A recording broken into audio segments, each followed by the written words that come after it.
sebetulnya pajak itu bukan untuk siapa-siapa kok, untuk kita semua, untuk rakyat. Jadi ketika pajak dengan semua masalah Jawa Timur bayar pajak ini dikelola. Setelah dikelola lalu diberikan belanja. Untuk apa ya? Untuk masyarakat, untuk kesehatan, untuk subsidi beasiswa, untuk infrastruktur, untuk jalan macam-macam. Jadi saya kira kalau jenengan juga bayar pajak, yakin pajak ini untuk kok. Soal ada oknum apa itu sekian persen, tapi yang masih banyak komitmen. Maka kita jaga terus, tetaplah menjadi pembayar pajak, wajib pajak yang taat, tetap bayar, dan insya Allah kita semua akan baik-baik saja jika semua berkomitmen. Yang bayar iya, pemerintah menggunakannya, kemudian masyarakat juga merasakan dampak dari program itu, program bantuan UMKM, koperasi, kemudian pendidikan, itu semua dari pemerintah kok. Itu dari mana? Dari pajak yang Bapak Ibu sekalian bayarkan masalah Jawa Timur. Saya kira itu, Mbak.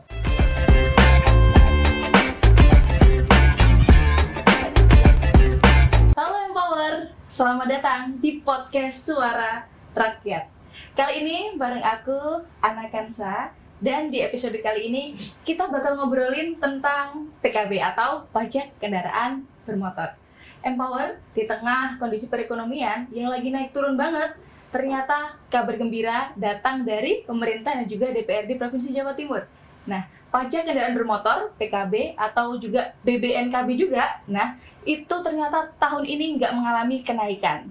Digadang-gadang sih bisa menaikkan daya beli dan juga bisa memberikan nafas lega bagi masyarakat. Seperti apa nanti kita akan bakal kupas tuntas, cari tahu alasannya, dampaknya, hingga rencana lebih lanjut seperti apa sih. Nah, langsung saja anak-anak saya datengin pakarnya di sini. Selamat datang, Mas Muhammad Asyari. Panggilnya Mas Ari ya, dari Komisi C DPRD Provinsi Jawa Timur. Nah, seperti yang tadi sebagai awalan, Mas Ari, PKB atau pajak kendaraan bermotor dan juga biaya balik nama itu kan tahun ini nggak mengalami kenaikan. Sebetulnya alasannya apa, Mas ya? Kalau boleh tahu? Ya, terima kasih Mbak Ana yang sekian kali kita difasilitasi untuk menyampaikan ke masyarakat. Karena tugas kita adalah selain menganggarkan fungsi budgeting, fungsi monitoring, juga sosialisasi ke masyarakat bahwa pemerintah ini mengelola anggaran sedemikian rupa untuk program-program kemasyarakatan. Nah, oleh karenanya ini sangat senang sekali bahagia bisa berjumpa sekaligus menyampaikan program, menyampaikan banyak hal, terutama di pajak kendaraan bermotor. Kebetulan PKB ini pajak kendaraan bermotor, kebetulan fraksi saya PKB. Iya. Jadi pas.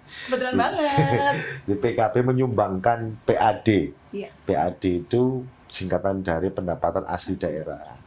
Nah, PAD itu ada beberapa macam. Ada PAD, ada retribusi, ada pendapatan lain yang itu menjadi bagian penting untuk sumbangsi ke negara. Nah, untuk PKB ini satu unsur saja. Nah, hari ini memang tidak ada kenaikan karena dengan harapan bahwa masyarakat itu berduyun-duyun mumpung belum naik nih. Betul. Maka harusnya ini kesempatan masyarakat untuk kalau membutuhkan kendaraan, kalau membutuhkan alat transportasi bisa ya di tahun ini. Ya meskipun apakah tahun depan naik, apakah bisa turun, ini masih kita kaji ya, apakah untuk program ini mencukupi masyarakat. Nah, gitu. Oke. Berarti betul nih Empower. Kamu harus tahu ini nih, makanya harus simak podcast ini ya. Iya. Mas. Nah, kira-kira seberapa besar peran DPRD di sini, Mas? Khususnya tadi Komisi C dalam kebijakan ini. Oke, jadi di DPRD Provinsi itu ada 5 komisi. Komisi A, B, C, D, E. Nah, Komisi A pemerintahan, kaitan dengan penertiban pasar, kaitan dengan ASN, di situ. B ini kaitan dengan perekonomian dan pertanian. Nah, C ini yang paling urgent karena kaitan dengan pendapatan dan pengeluaran. Ibarat rumah tangga, ibarat perusahaan ini ya pendapatannya dari mana, untuk apa ya di C ini. Nah, yang D pembangunan. Kemudian yang ini soal kesejahteraan rakyat, misalnya kayak pendidikan, kesehatan di sini. Jadi udah terbagi semua nih. Tetapi A, B, C, D ini sebetulnya yang paling dominan yang C. Karena pendapatan enek orang ki. Ya, kalau sudah ada, mau dikemanakan Betul. ya DJ ini. Nah, tugas kita adalah sebagai komisi yang menangani tentang pendapatan sekaligus memonitoring kaitan dengan belanja yang dibelanjakan oleh pemerintah Provinsi Jawa Timur. Oke, berarti khususnya senternya kalau Komisi C di situ Mas ya, mengelolanya di situ. Oke. Kalau terkait dengan kebijakan yang PKB ini, pajak kendaraan bermotor ini, kira-kira apakah ada tekanan dari publik gitu Mas, atau aspirasi warga ya, katakanlah aspirasi warga yang itu mendorong terjadinya kebijakan yang tahun ini nih nggak naik?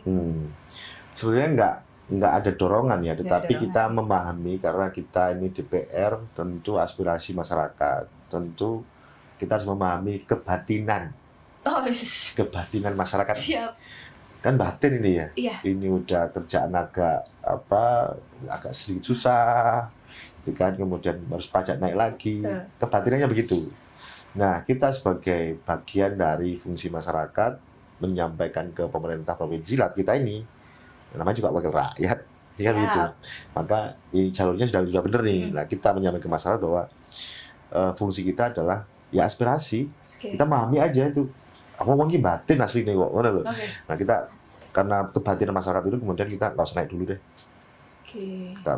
Kita lihat dulu perkembangan. Kita lihat dulu perkembangannya. Jadi sebetulnya itu ya salah satu yang dorongan supaya kebijakan itu tahun ini nggak naik buat PKB-nya Mas. Kalau lihat situasi ekonomi saat ini Mas, kira-kira yang mengaruhi pertimbangan itu tuh bagaimana Mas? Ekonomi ini dampak nasional karena kebijakan nasional kaitan dengan efisiensi.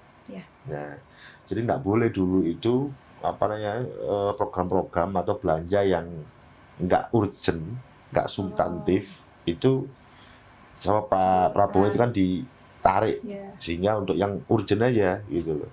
Misalnya huru-hara kayak misalnya kaitan dengan hari lahir perayaan ya, hari lahir Pemprov yang gede. Nah, itu kan barang habis. Nah, itu dialihkan kayak begitu. Oke, jadi ditata lagi ya di situ ya. Kira-kira dari situ ada evaluasi nggak Mas? Dari evaluasi tahun lalu yang menunjukkan dampak positif atau negatif dari tarif pajak ini? Kalau kaitan dengan pajak, tentu setiap tahun kita evaluasi, bahkan tiap triwulan kita evaluasi. Oh, triwulan kan? Sejauh mana OPD atau organisasi perangkat daerah atau dinas itu bisa mengambil potensi yang ada di Jawa Timur. Nah, kalau nggak bisa ngambil, berarti ada evaluasi, harus diambil.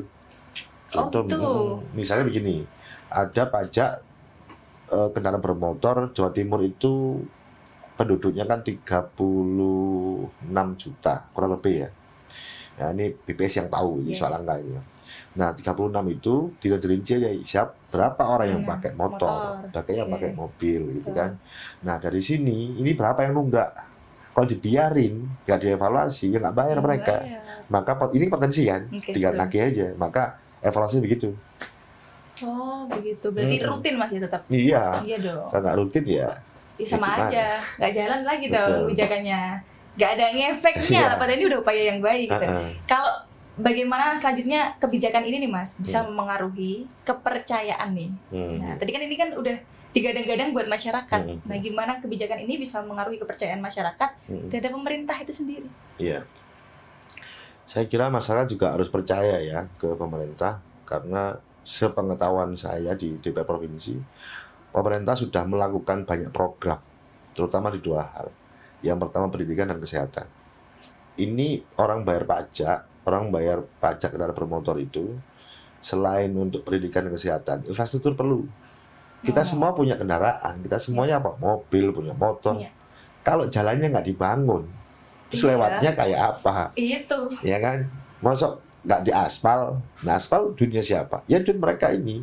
Memang selain infrastruktur, aspal, jalan untuk kesehatan, bantuan beasiswa, nah kayak gitu. Maka percayakan aja deh.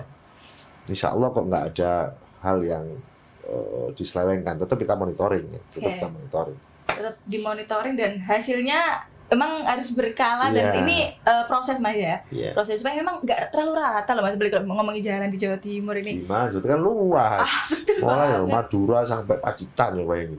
Oke, siap. Pacitan sampai Banyuwangi gitu. Nah, beda juga udah gitu. Gitu. Kalau perhitungan resiko nih Mas, Hmm. resiko terhadap PAD tadi sendiri Hmm. di Jatim, apakah itu tidak menaikkan tarif? Kalau tarif belum ya, karena sementara waktu itu tadi kita masih merasakan kebatinan masyarakat Jawa Oke. Timur itu masih belum siap dan stabil nih. Nah kalau udah kayaknya udah mulai ada peningkatan perekonomian, ada ini ya barulah mungkin kita punya cara-cara lain ya. Jadi sementara kita memahami lah suasana kebatinan Oke, masyarakat Jawa Timur itu. siap. Nah, kira-kira apakah kebijakan ini dirasa udah berlaku secara merata, Mas? Di kabupaten atau kota? Sudah. Dan dijalankan? Evaluasinya per triwulan ini bulan apa nih? Bulan Ini Agustus ya. Itu udah bagus, sudah hampir 60%-an. Mereka ibarat orang nagih 10 orang gitu, 10 orang yang ditagih, berapa sih udah tagih nih? Mau habis lu ini. Ternyata udah 6 orang yang ditagih nih. Tinggal 4 lagi. Nah, kita masih punya September, Oktober, November, Desember. Insya Allah lah masih mau target itu. Oke, insya Allah akan mentarget masing-masing ya. Iya. Oke, menarik banget Empower, bahasan kita masih pada pajak kendaraan bermotor, dan kita akan lebih tahu dampaknya serta rencana lebih lanjut. Nah, dari ini semua. Tetap jangan kemana-mana, Empower tetap di podcast Suara Rakyat.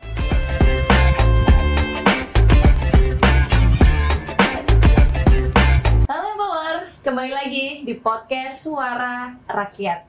Di episode kali ini kita masih ngobrolin tentang tadi pajak kendaraan bermotor. Kali ini kita masuk ke dampaknya, Empower sekalian. Mas, kira-kira bagaimana pajak kendaraan bermotor ini dan juga biaya balik nama itu tetap bisa menjaga daya beli? Kalau digadang-gadangnya kan seperti itu saat ini. Iya. Jadi beda memang Provinsi Jawa Timur dengan Jawa Barat. Iya. Jawa Barat itu sempat viral kalau mereka penghapusan pajak. Nah, kita memang beda sama mereka. Bedanya, ya mohon maaf nih Jawa Barat ya, sekali lagi saya ulang. Jawa Barat itu banyak yang nunggak. Jawa Timur masih tertib. Oh, Jawa Timur masih tertib. Nah, kalau kalau Jawa Barat itu dibebasin, maka mereka berdua untuk bayar. Okay. Nah, kalau Jawa Timur dibebasin, ini yang bayar taat cemburu. Yes. Saya udah bayar tapi tak ada pembebasan begini, gitu kan. Beda sama mereka ini, maka skema ini nggak bisa disamakan. Jawa Timur masih tergolong tertib, tergolong baik. Nah, soal dampak yang dihasilkan dari BNKB nggak naik, sebetulnya stabilitas perekonomian stabil ya. Nggak ada kenaikan, nggak ada tambahan. Toh Jawa Timur udah ini kan setiap Agustus kan pemutihan. Ya, dirasakan kan? Juga sih sama kita semua. Cuman memang nggak seviral Jawa Barat. Itu Jawa Timur tetap tahun itu ngasih pemutihan kepada penunggak pajak. Dan juga masih menanti semua sih masyarakat warga soal jangan ketinggalan loh. Iya, enggak dong. Ketinggalan nanti nggak ada lagi begitu. Padahal kita udah diiniin kan Juli, Agustus itu pasti ada pemutihan. Betul banget. Kalau menurut Mas Ari itu masih tertib, kira-kira apakah ini bisa memicu pertumbuhan pembelian kendaraan baru nggak sih, Mas? Iya, itu sangat mungkin kan? Sangat mungkin. Karena apa? Dibanding dengan pembelian yang tahun depan atau tahun sekarang, saya kira ini masih stabil nih. Mending beli sekarang. Iyalah. Karena kan fungsinya sekarang, ngapain harus beli besok? Oh iya, betul. Itu juga nggak ada kenaikan. Jadi fine aja sebenarnya kalau sekarang hari ini daya beli masyarakat harusnya begitu. Harusnya begitu ya. Beli aja sekarang karena kan nggak tahu juga. Iya. Fungsinya juga bisa, manfaatnya juga sekarang. Lebih baik sekarang kan. Betul. Ngapain ditunda? Betul. Kalau pengaruhnya Mas, terhadap sektor pendukung lainnya, kayak semisal bengkel. Begitu gimana? Pengaruh soal apa tuh? Soal ini juga dampak dari tadi kenaikan daya beli. Kalau bengkel, saya kira terus-menerus jalan ya, karena coba bayangin aja, masyarakat Jawa Timur terutama, dari 36 itu, yang pemuda hampir 60% loh. Dan rata-rata pemuda itu sudah bawa motor. Lah motor mau suka rusak. Pasti rusak, karena barang itu barang nggak permanen ya. Nah ini juga pasti akan seberapa butuh, kayak gitu. Yeah. Nah, beda lagi dengan jual mobil apa dealer. Nah, dealer juga begitu. Dealer sekarang lebih masuk loh ke pasar, ke RT itu masuk ya. Masuk ke bawah juga sih Mas, langsung ke bawah juga. Dan murah-murah itu. Tanpa DP itu bisa dapat motor. Luar biasa. Nah, kita kebetulan di C punya skema di Bank Jatim. Kalau ada keberatan pembiayaan, bisa kerjasama sama Bank Jatim. Oh oke, berarti itu langkah yang udah digandeng sama Bank Jatim. Jadi lebih lebih terbuka. Jadi peluangnya lebih banyak. Dan mungkin jadi solusi juga. Gitu.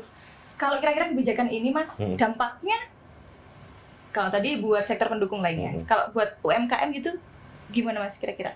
Malah berdampak loh. Malah berdampak. Karena apa? Gimana tuh Mas? Kalau sekarang UMKM aku jualan nih ya, ada GoFood, macam-macam kan. Nah ini pakai apa nganterinnya? Motor. Maka mending selain motor ini untuk GoFood, dirinya sendiri dan juga itu aplikasi, jadi sama-sama jalan. Dia bisa Gojek, dia bisa pakai GoFood-nya. Itu kan luar biasa itu ininya, siklusnya. Siklus konektivitasnya jalan juga ya dua-duanya sebenarnya Mas. Sekarang kira-kira masyarakat itu berpenghasilan rendah itu gimana Mas kira-kira merasakan manfaatnya kalau menurut evaluasi atau dari Mas Ari sendiri, masyarakat yang berpenghasilan rendah? Masyarakat berpenghasilan rendah itu perasaan yang mereka ya masih kalau soal kendaraan bermotor hubungannya mereka mudah kok, dengan hasil rendah dia bisa beli motor. Masih bisa ya? Iya, kan tanpa DP. Iya betul. Coba cek aja di nggak nyebut merek lah, beberapa dealer ke situ aja masih 0%, hanya cuman KTP. Mudah itu. Mudah sekali ya. Berarti masih sangat menjadi solusi saat ini kalau mau beli kendaraan baru. Oke, siap. Kalau selanjutnya kira-kira gimana dengan warga Mas? Warga di daerah yang aksesnya itu transportasinya masih terbatas, kan nggak bisa disamakan juga itu. Ya kita kan pajaknya kena bermotor. Kalau mereka ini kemudian punya motor dan aksesnya masih nggak layak ya diajukan aja di desa mana, di dusun mana. Selama masih Jawa Timur, itu tanggung jawab pemerintah Provinsi Jawa Timur. Oh begitu. Selama di Jawa Timur. Dan kalaupun itu infrastrukturnya, kita cek nanti apakah jalan provinsi, apa nasional, apa kabupaten, apa desa. Karena provinsi tanggung jawabnya jalan provinsi. Nah, kalau jalan nasional beda lagi, jalan desa beda lagi. Kita nggak bisa masuk ke desa dong. Karena desa punya anggaran namanya APBDes. Nah, kalau nasional namanya APBN. Nah, contoh misalnya jalan mana sini ya? Jalan tol Surabaya Malang misalnya, cek aja itu lu milih siapa tuh. Kalau milih nasional, milih negara, maka ya APBN. Ada kerusakan karena di Provinsi Jawa Timur hanya foto aja, baru dilaporin ke pusat. Kalaupun mau pemerintah provinsi yang bangun, harus ada sharing nih. Maka ada dana transfer namanya. Maka saya bilang pajak itu tidak hanya soal PKB, tapi ada BPNKB, ada dana transfer, dan lain-lain yang masuk. Memang alurnya dan sistemnya seperti itu sekarang. Kita nggak boleh bantu desa. Sekarang desa udah punya APBDes sendiri, anggaran pendapatan dan belanja desa.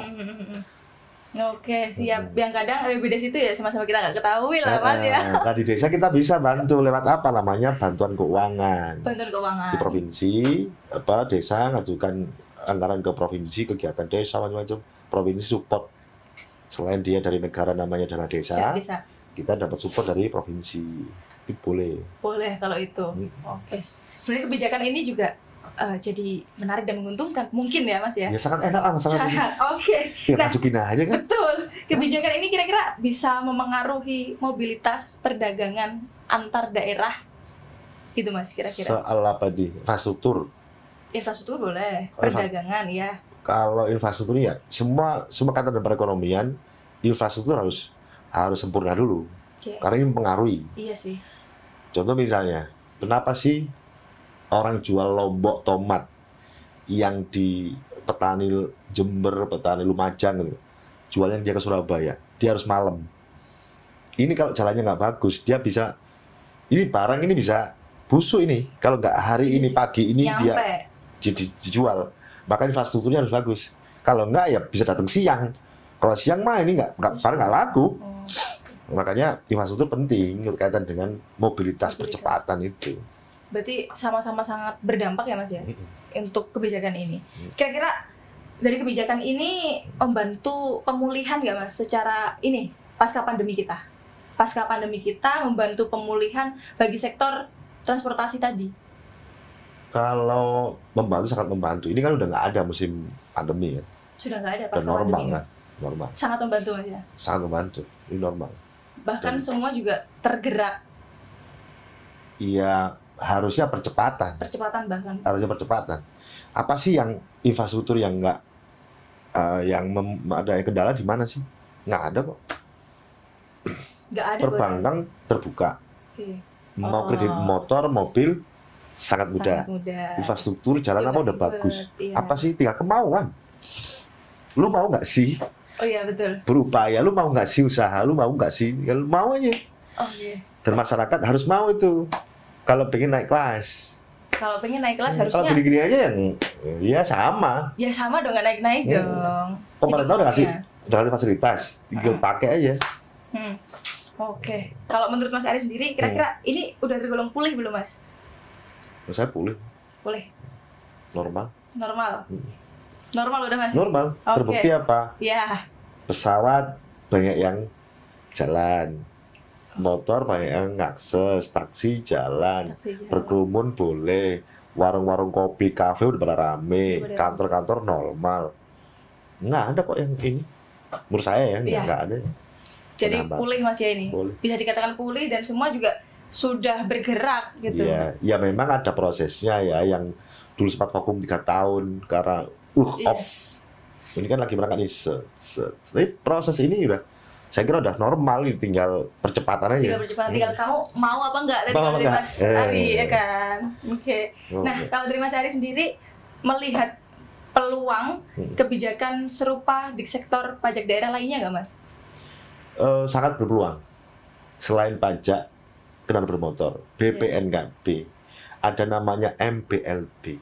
Apa itu Mas? Ini nggak diketahui. Oh iya. Namanya mineral bukan logam dan batuan. Oke. Nah kalau minyak, kemudian kalau apa ya batu bara apa nah BPN lah ya nasional. Tapi kayak misalnya siltu itu apa pasir dan batu itu loh, itu Iya. dinamakan MPLB namanya, MPLB. galian C. Nah itu izinnya provinsi. Izinnya masuk provinsi. Itu kalau gunung-gunung dikeruk terus-terusan kan habis. Yes. Nah maka izin dulu ke provinsi. Nah ini pendapatan sebetulnya.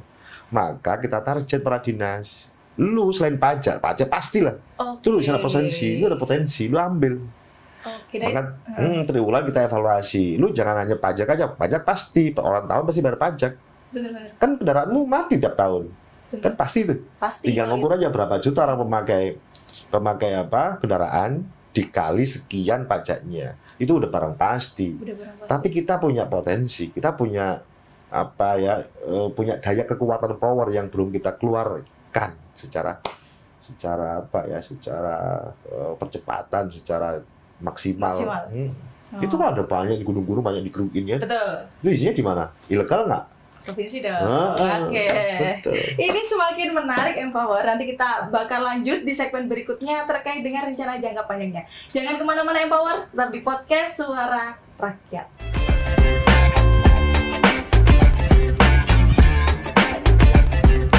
Halo Empower, kembali lagi di podcast Suara Rakyat. Nah, kembali lagi di segmen ketiga ini kita masih ngobrolin juga tentang pajak kendaraan bermotor. Selengkapnya pokoknya Empower. Masih bersama dengan Mas Ari. Nah, selanjutnya kita fokus ke tentang kestabilan Mas, keseimbangan dari pendapatan asli daerah atau PAD dan juga kesejahteraan dari warga itu sendiri.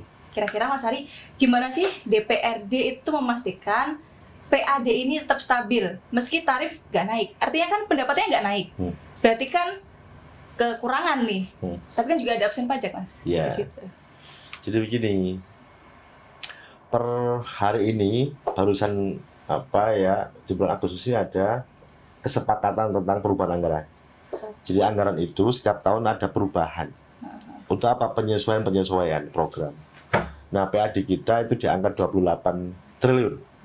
Nah, kebutuhan kita belanja itu di 32 triliun. Masih minus 4 triliun. Minus Mas ya. Minus 4 triliun.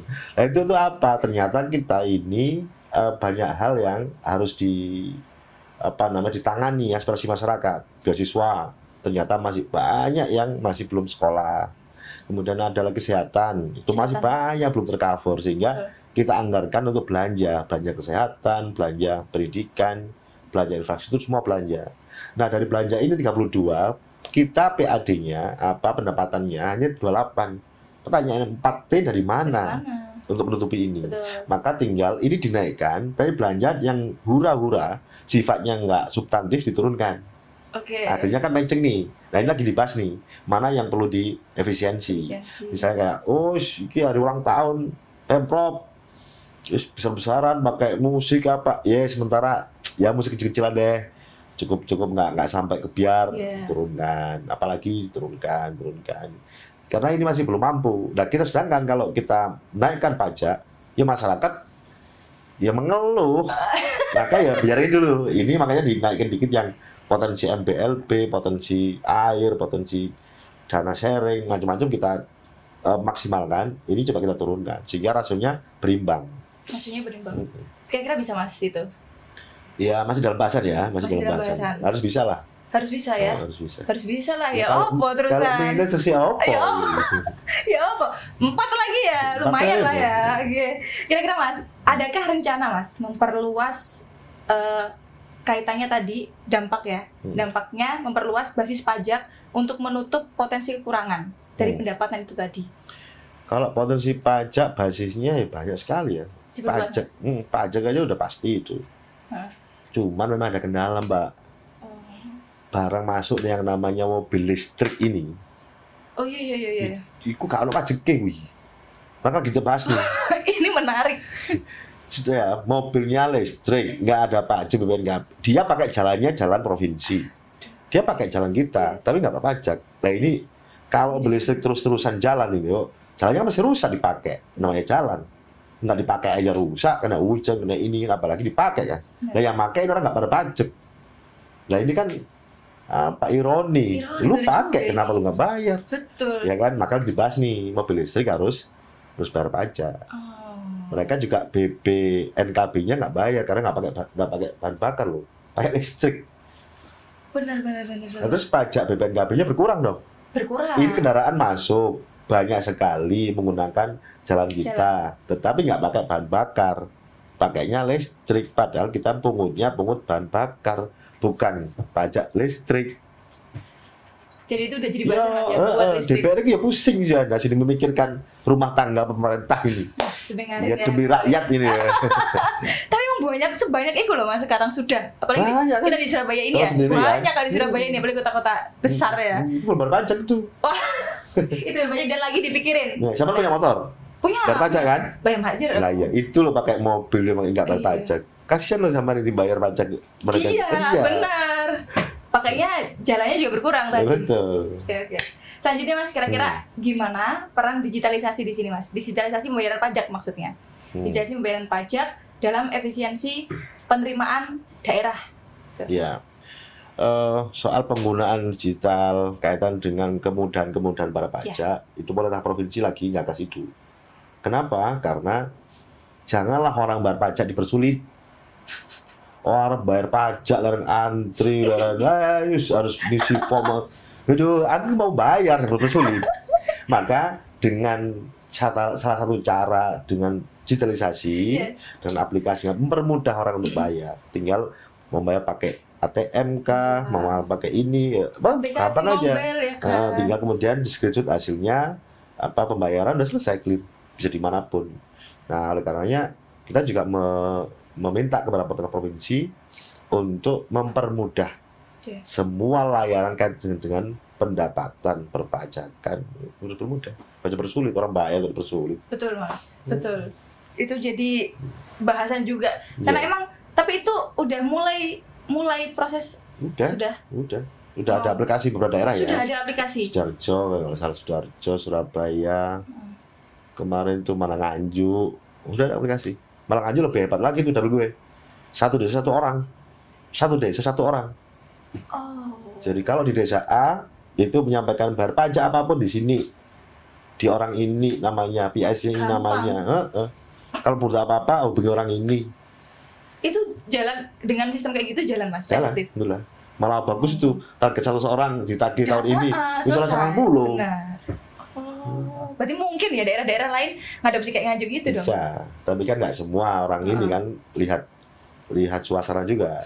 Nggak bisa dipaksa kayak Madura, itu nggak bisa. Orang Madura malah harus jemput bola, Yes. harus ini, banyak hal lah. Banyak hal, betul-betul Mas. Kira-kira Mas Ari, apakah ada program lain Mas yang mungkin dikatakan paralel untuk menjaga pendapatan daerah itu tetap sehat lah? Kalau program dari pendapatan, sebenarnya kita percepatan ya. Jadi misalnya gini, ada UMKM kita, orang itu kalau misalnya buat warung, buat usaha, ini harus laku kan?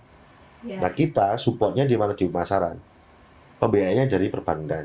Maka ini percepatan. Orang berupaya ini di pasar dibantu, pembiayaan dibantu. Saya kira ekonomi akan stabil kalau ini dilakukan dengan baik. Di samping transportasi jalan, insya Allah. Nah perimanya begitu, kita support tuh UMKM. Yes. Kita permudah tuh pembiayaan. Gitu. Solutif gitu, sekali loh sebetulnya ya.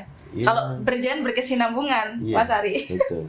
Jadi Mas Ari kira-kira gimana mencegah kebocoran pendapatan di sektor pajak kendaraan? Apa ada potensi bocor Mas? Potensi ada. Semua pendapatan berpotensi untuk bocor. Oke. Tetapi lewat digitalisasi, lewat monitoring, lewat evaluasi saya kira mengurangi. Misalnya begini, ada pendapatan yang tercatat, misalnya namanya orang, manusia ada errornya, Misalnya 8 ketulis, ini 8 apa 3 sih? Hampir mirip ini. Kan 3 sama 8 itu bunder-bundernya memang podo lah ya. Lagi mestinya 8 ternyata 3 ini kan bocor yang 5. Nah kayak gitu itu perlu antisipasi, visualisasi, lewat monitoring, evaluasi, kayak gitu. Berarti itu diantisipasi Mas ya? Kebocoran pasti. Kebocoran itu peluangnya ada. Oke. Bocornya di mana Mas? Bocornya itu di apa ya? Ya di pencatatan. Pencatatan aja. Catatan. Errornya. Yang sering memang ya. Ya namanya juga orang, mesin kadang ya error. Pasti ada errornya. Nah errornya ini sebisa mungkin minimalisir. Diminimalisir untuk agar nggak error, nggak bocor. Salah satunya dengan digitalisasi. Oke. Kira-kira kalau ngomongin tantangan Mas, tantangan terbesar dalam menjaga keseimbangan ini tadi antara Mas ya, pendapatan dari PAD dan kesejahteraan masyarakat. Itu tantangannya sebenarnya di mana sih Mas? Tantangan di komitmen. Justru malah dari komitmen individu atau pemerintah atau gimana Mas? Stakeholder ya, pihak-pihak. Semuanya. Misalnya kita udah memberikan bantuan untuk UMKM. Dia diminta untuk melakukan usaha-usaha yang bisa kerjasama dengan beberapa pihak, tapi nggak dilakukan. Misalnya UMKM ini pembiayaan udah murah, udah kita biayai, setelah diambil tidak dikembalikan. Nah, juga begitu. Kadang kita udah punya usaha, tapi pemerintah provinsinya nggak mempromosikan atau lambat mempromosikan. Ini kan komitmen. Betul. Nah, kalau kata Mbak Ana tadi itu berjalan baik, berkomitmen, insya Allah.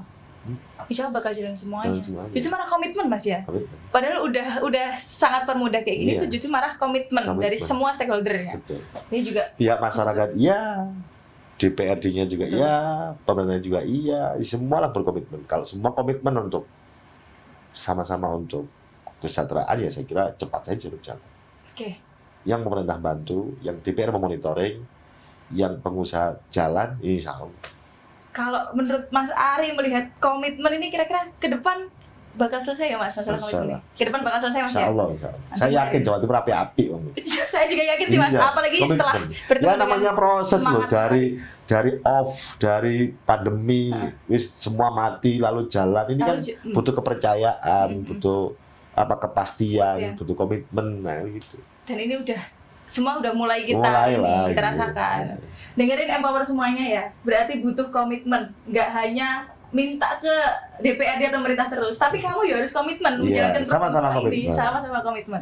Terakhir Mas Ari, mungkin ada penutup atau pesan yang disampaikan untuk sahabat Empower semuanya. Ya, sebetulnya pajak itu bukan untuk siapa-siapa kok, untuk kita semua, untuk rakyat. Jadi ketika pajak dengan semua masalah Jawa Timur bayar pajak ini dikelola. Setelah dikelola lalu diberikan belanja. Untuk apa ya? Untuk masyarakat, untuk kesehatan, untuk subsidi beasiswa, untuk infrastruktur, untuk jalan macam-macam. Jadi saya kira kalau jenengan juga bayar pajak, yakin pajak ini untuk soal ada oknum apa itu sekian persen, tapi yang masih banyak komitmen. Maka kita jaga terus, tetaplah menjadi pembayar pajak, wajib pajak yang taat, tetap bayar, dan insya Allah kita semua akan baik-baik saja jika semua berkomitmen. Yang bayar iya, pemerintah menggunakannya, kemudian masyarakat juga merasakan dampak dari program itu, program bantuan UMKM, koperasi, kemudian pendidikan, itu semua dari pemerintah kok. Itu dari mana? Dari pajak yang Bapak Ibu sekalian bayarkan masalah Jawa Timur. Saya kira itu, Mbak Ana. Luar biasa loh Mas Ari. Dengerin Empower semuanya ya. Semua butuh kerjasama, butuh kolaborasi. Nggak hanya pemerintah aja, nggak bisa jalan ya Mas Ari ya. Iya. Semua butuh kebersamaan dan komitmen dari kita, masyarakat, dan juga warga masyarakat Jawa Timur semuanya, Empower sekalian. Tentu Empower, supaya ini semua nyampe ke kamu dan kamu nggak telat video dari kami, jangan lupa untuk Empower semuanya subscribe ya. Subscribe channel ini dan juga sebarin video ini seluas-luasnya. Agar apa? Pesan Mas Ari tadi nyampe ke kamu semua. Terima kasih Empower semuanya. Sampai jumpa di episode-episode berikutnya di podcast Suara Rakyat. Ana Vansa pamit undur diri dan juga Mas Ari pamit undur diri. Terima kasih. Assalamualaikum warahmatullahi wabarakatuh.